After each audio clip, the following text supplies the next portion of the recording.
Slim Show.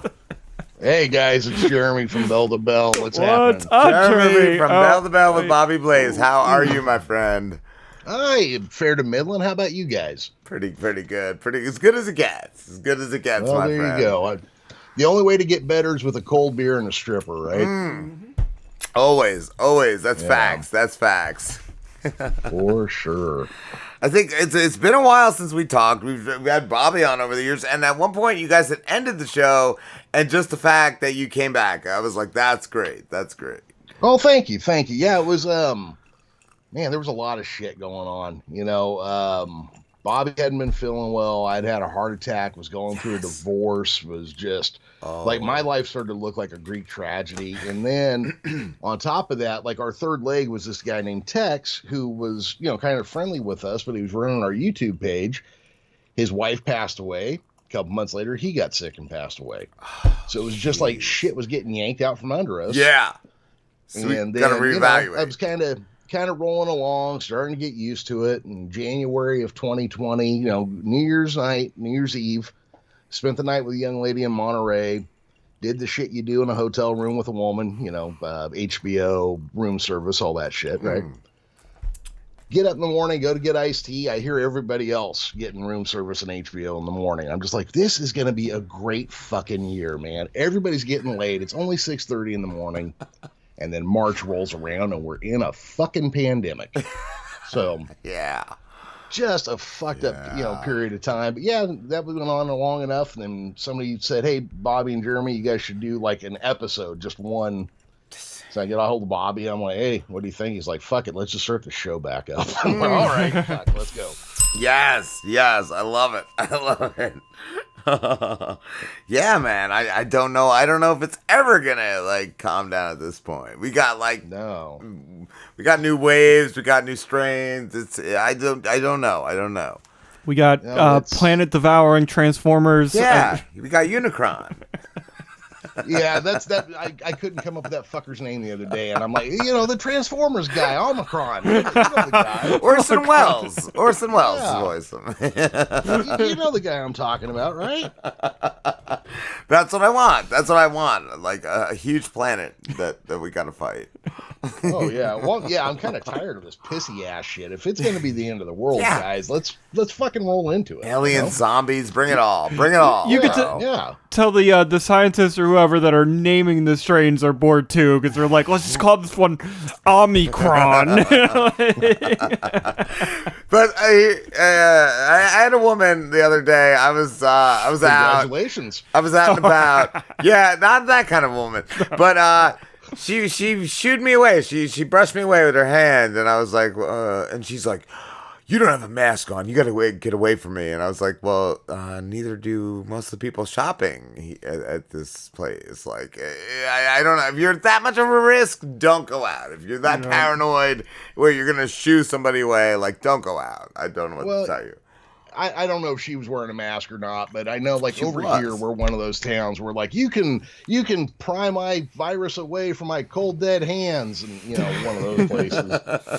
I had some fucking asshole stuffing papers in my hand one day telling me, your company policy, he told me your policy is illegal. I said, "No, my fucking policy, pal." Yeah. Yes, it is. I said, "No, it's my employer's policy." That's and it. He hands this fucking stack of papers to me.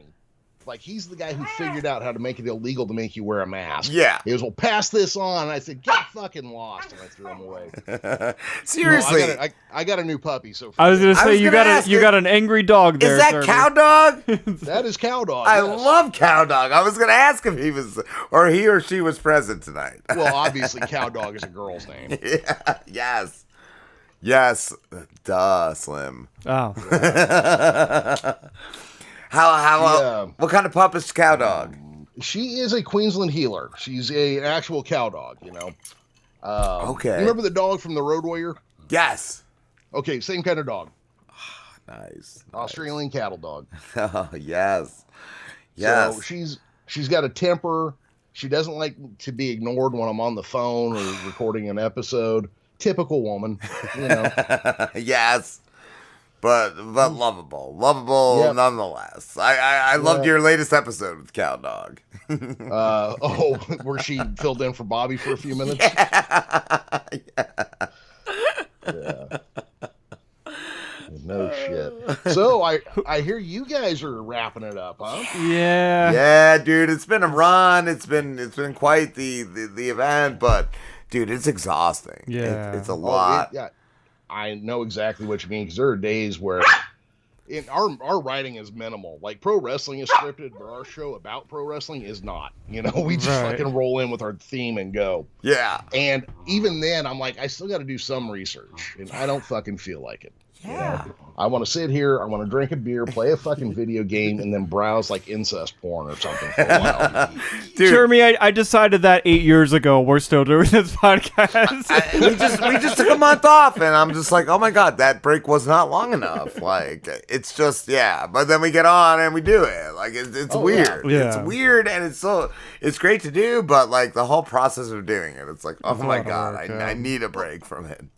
And I don't know if you guys are like me, but it's like I don't feel like doing it, right? And then 2 minutes into doing it, I'm like, fuck, this is great. We should do this shit more often. I should start another podcast. even today, I was just like, I don't fucking want to do this today. I'm exhausted. And then we got here, we turned on the mics, and I'm just like, oh, what can we do to continue doing this? How can we keep this going? Yeah. Yeah. Well, I used to do a show, I'm not going to say it was like yours, but it was a little more like yours. I used to do it like once a week. I had an interview, and then I had an hour and a half where friends of mine, we talked about movies and shit. And I do know trying to come up with guests and what to talk to them about and blah, blah, blah, it gets kind of tiring, Yeah, that's the most work that goes into it. And then once we get on, it just happens. But yeah, it's all the other work that's like, oh my god, why am I still doing this shit? Well, it's like when you start off, you guys have been at this for years, so you're not there. But like when you start off, you like email somebody or Twitter, tweet at somebody, and you're like, they're not gonna fucking talk to me. They don't give a fuck. They got back to me. Holy shit. Oh, you will do my podcast. You know? That quickly. Like, all you got to do is, like, say you're part of the media, and now you're part of the fucking media. Yeah. Yep. And, yeah, that does give you energy for a while. You're like, it keeps amping you up, but then you get to a point where it's like, oh, my God, this is just so much work. Yeah.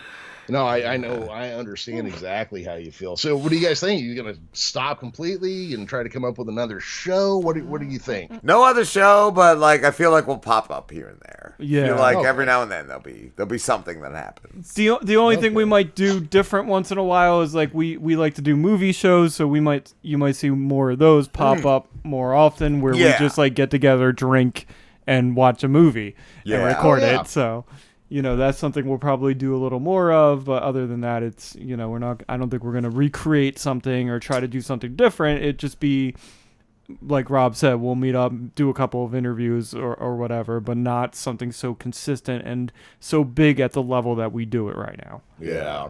Oh, I can definitely feel that. Not only that, but now that all these fucking celebrities are doing podcasting, you kind of feel like, you know what?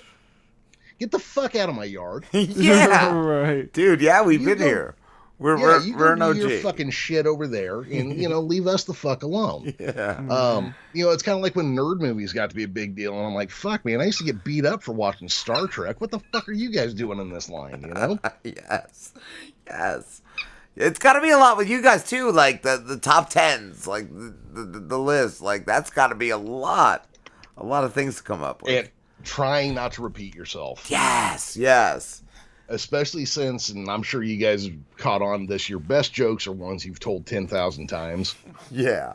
And, you got your regular listeners, your regular 500 to 1,000 people that listen to you every fucking week. Yes. They've heard every version of that joke you've tried. Yup. And as you're getting ready to say it, you're sitting there thinking, fuck. There's, 500 people that already know where I'm going. Yeah. Yes. So, yeah. I was going to ask, too, though, Jeremy, you with the top tens, have you guys ever done top 10 Hollywood films with wrestlers? We did something similar, but I can't remember quite what it was. But I think it might have been wrestlers in Hollywood movies. Kind of thing. Okay, yeah. Because like the wrestler that Vern Gagne made back in the '70s, where Ed Asner played the fucking wrestling promoter, and Vern Gagne, of course, wins at the end because Vern Gagne never booked himself to lose, no matter what. Dusty Rhodes pops up from behind a bar holding beer. It's a great movie. You got to see it. It's called The Wrestler. It was the first movie with that name. Yes, I do know that movie. Yeah.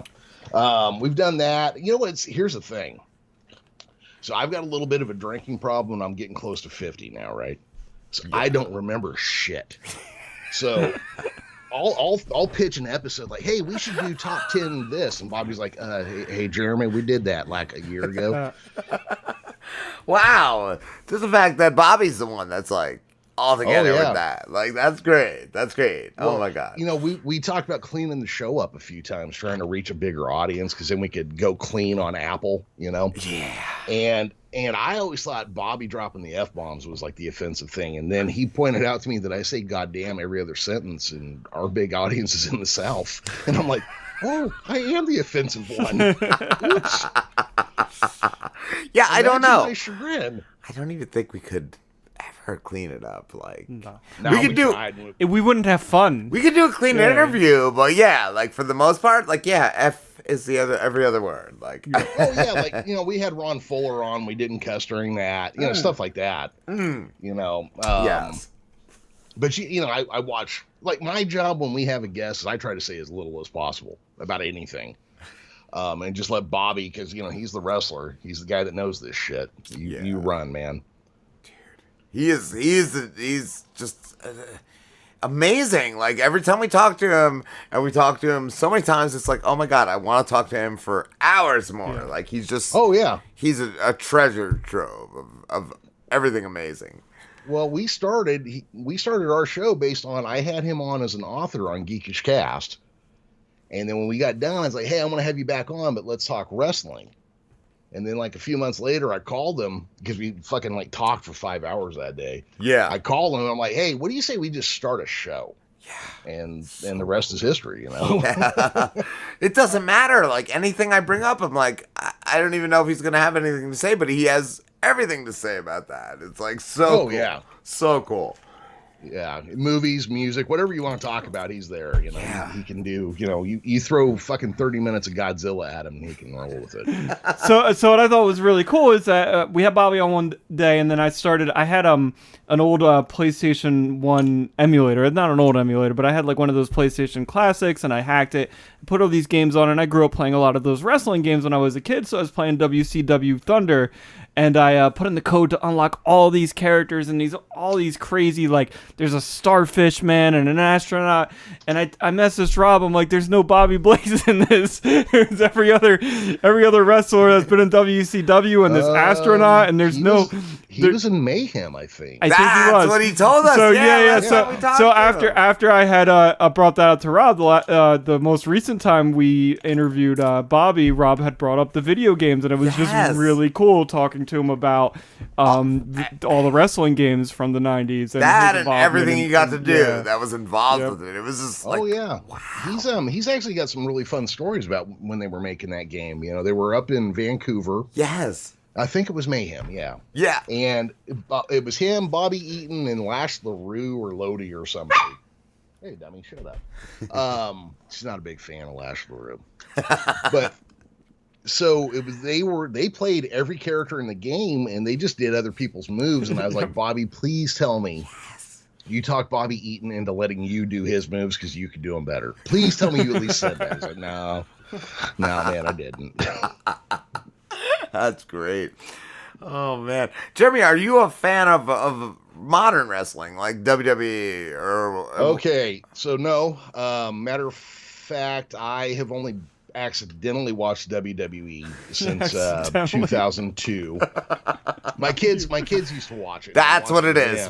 I watch it when my kids are up. Like, we do watch it. So a couple of years ago, though, when AEW started, and then Billy Corgan had just bought the NWA, so I'd go over and I'd watch AEW with my brother, and then during the week, my son Micah would come over and we'd watch the NWA. And then the fucking pandemic hit. And they didn't make any new NWA episodes for a year. Yeah. And that was the stuff I was really enjoying because it felt like old Crockett stuff from the 80s, Okay.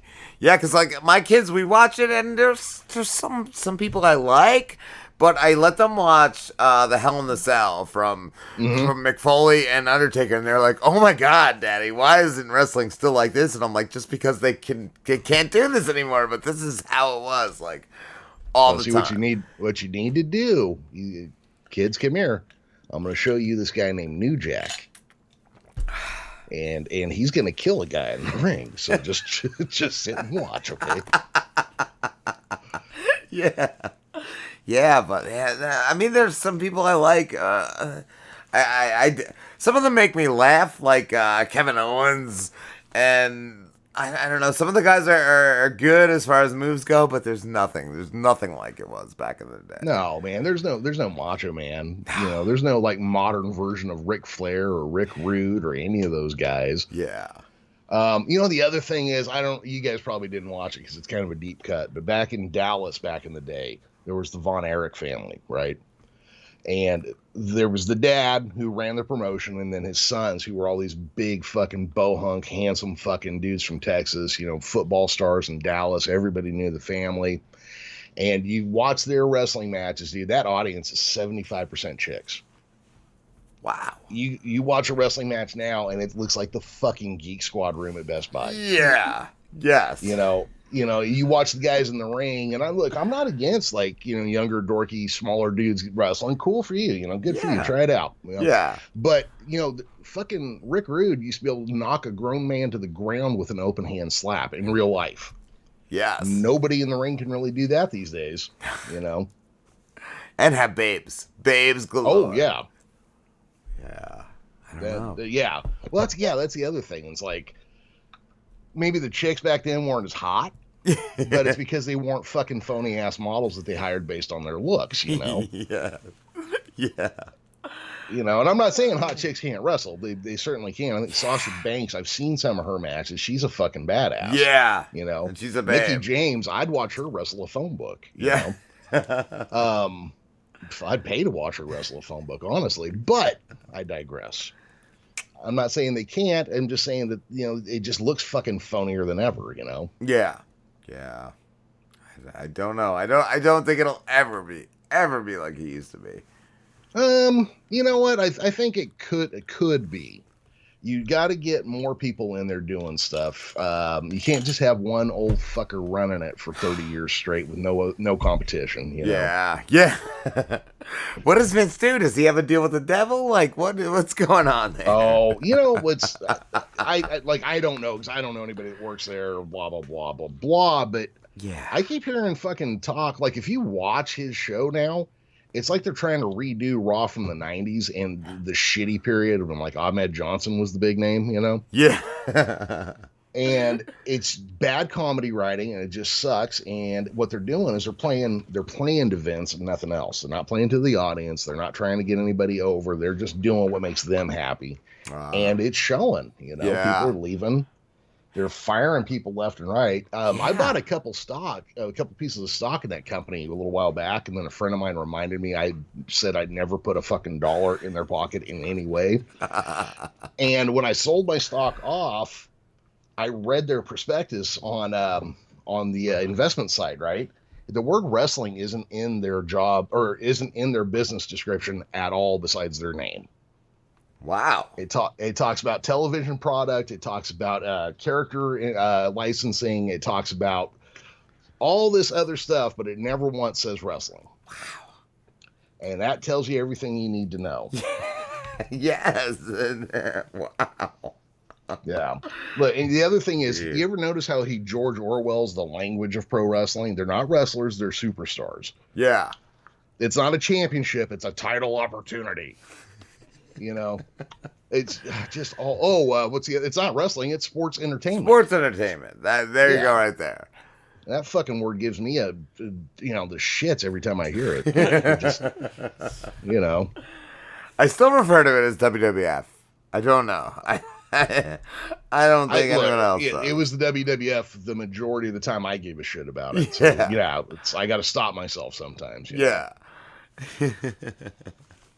I mean, I probably say enough shit to get myself sued once or twice a week on my show. So, Are you still doing the Geekish Cast, Jeremy, or is it just Bell to Bell? The last episode I did, so, like right after I talked to you guys, I had the heart attack, talked to you guys, found out I was getting divorced, moved out, started banging a millennial, worst decision of my life.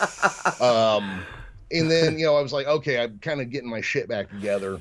Yeah. Let's focus on the shows and stuff. And I did an episode of the Geekish Cast where I had a filmmaker on who had just done a movie with no bullshit. It had nothing to do with my wrestling background because she didn't know me from that. Kurt Angle starred in her movie. Yes, we talked to her too. Chasing Molly. They were fucking great. I can't think of their names right now. But what's funny is I have always wanted to be a fake psychic and fake exorcist, and that's what they were playing in that movie. And so that started off a whole conversation, Yes. So I've always wanted to be able to say that I was like a demonologist or something, and actually be able to point to a bullshit piece of paper I paid $50 for, Yes. Yeah, it was a cool movie. They did a good job with that chasing. It was fun. Molly. I asked her, I said, "What'd you think of Kurt Angle?" Oh, he was great. And I'm thinking, all he did was yell his lines. But he's Kurt Angle.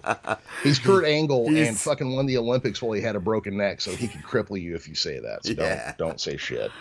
Oh my God. I remember when he first came in, and I was just like, I'd watch it with my friends, and I was like, I would always love the guy that everyone hated. So like I loved him to just be that asshole in the room. And then after like a month, I'm like, I honestly love him. Like I really do love him.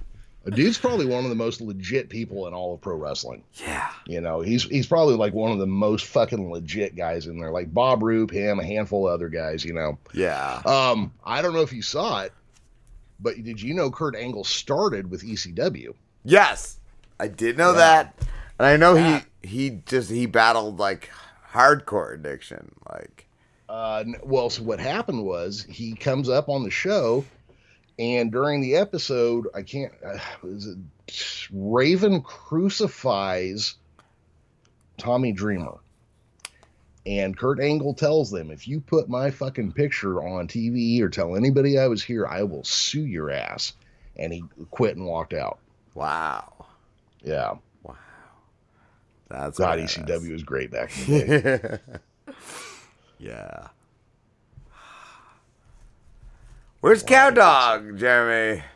She was just chewing on my wrist, and now she's laying on the floor. So we'll see. Maybe she's starting to calm down. She's got it. She's got it going on. Yeah, Cow Dog, you got anything to say? Cow Dog. She's content. She's content. Well, she's cool. Nice.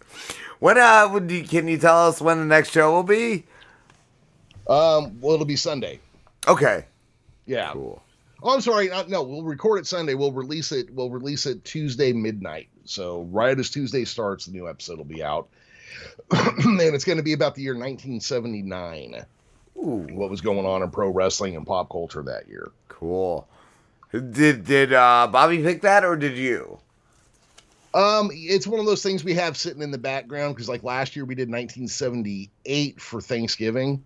Okay. And we did that specifically so we could do the WKRP turkey drop. You guys, I don't know, you're probably not old enough to remember that show. I don't know. They did an episode where they decided they were going to do a turkey giveaway. Yes. So what they did was they dropped live turkeys from a helicopter on a crowd below, and then they redid the dialogue from the Hindenburg about the crash, and it's great stuff. So I wanted to have that in the show, so we did all the Thanksgiving shows from 1978, and then we intercut it with Les Nessman and that bit. Cool. So I'm curious because I don't really know too much about wrestling. I'm a '90s kid, so Goldberg, Sting. Yeah. I don't know if that's me. Yeah. 1979. Who was the big wrestler that day? Oh, Bruno Sammartino would have been a big one. Race and Flair and Greg Valentine would have been big. Dusty Rhodes was big. I think by then Superstar Billy Graham had already kind of thinned out. Over here in California, Pat Patterson and Ray Stevens, Pepper Gomez would all still been big over here. In the AWA, Hogan, well, 79 Hogan wasn't quite ready there yet, but so Nick Bockwinkel and all those guys in the AWA would have been big. Names you would know if you knew a little bit about wrestling, you know. Yeah, I don't know any of those names. I was expecting something like... You don't know Harley Race and Ric Flair? Nah, well, Ric Flair, obviously. Yeah, I know Ric Flair. I don't know how Harley would... You don't know Dusty Rhodes? Dusty Rhodes? Sounds familiar, maybe? I don't know. Dust's dad? Shit. Yeah, fuck. Again, I'm a youngin', so, you know, I'm like 33, so, you know, I watched wrestling a little bit when I was a kid. I'm younger than my great-grandfather, but I know about World War I and II. You can fucking crack a book open every now and again. You know? Not slim, Jeremy. All I know is that my stepfather was a big fan of a guy called what was he, the Champion or something? I don't know. It was like a weird. What was his name? The Champion. It probably wasn't the Champion. It was like a weird. He died not too long ago. I forget what the fuck his name was. The Legend. I don't know. It was one of those. It was like that type of name. Freddie Mercury. No, the he had Freddie like Mercury's been dead for 30 years. I don't even know what he's talking about. I'm trying to think of who that might have been. Yeah, I'm trying to remember. I'm gonna just start like Googling stuff. He just. That's the one. God what the fuck was that guy's name? Oh. The living legend, Larry Zbyszko? Maybe? I don't know. Fuck, Slim. I thought his name was the Champion. I don't know. They used to call Bruno Sammartino the Legend. Maybe that was his name. Oh, Perfect? Was it Perfect Legend? Was that the guy's name? Mr. Perfect Kurt Mr. Hennig? Perfect. That's who I was thinking of. Yeah. It was Mr. Perfect. He's been dead for 20 years. Yeah. He died recently. Like 20 years ago. 20 years ago, yeah. He was great. Right, yeah, that's the only like older wrestler that I know, Mr. Perfect. Oh, Slim. Way to wrap it up, Slim.